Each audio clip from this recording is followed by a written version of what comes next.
Innovation et remise Bah, en on cause. doit en permanence se remettre en cause, puisque si on se repose sur nos acquis, on n'avance pas.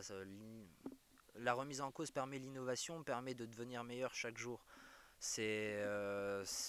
On se remet en cause en permanence, c'est-à-dire qu'à chaque bête qui est abattue, on la goûte, on essaye de voir qu'est-ce qui va, qu'est-ce qui ne va pas, et les points qui ne vont pas, on se pose des questions, c'est-à-dire comment améliorer, même pour ce qui va bien, c'est-à-dire qu'on se pose aussi comment faire mieux, comment aller toujours plus loin, en respectant notamment l'animal, puisqu'il faut respecter les animaux qu'on élève, parce qu'on les aime mais on les respecte aussi.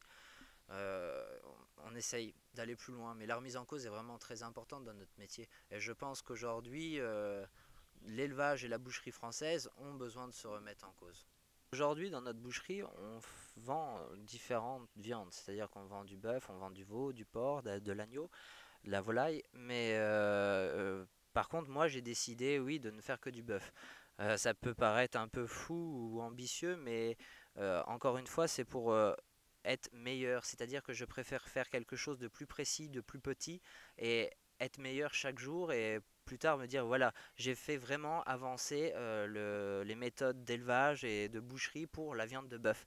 C'est quelque chose de très difficile, et je ne pense pas que avec les objectifs que je me suis fixés pour ma viande, pour personnel aussi, je pense pas pouvoir coupler différentes viandes pour réussir à dégager une viande d'une qualité la meilleure qui soit possible de réaliser.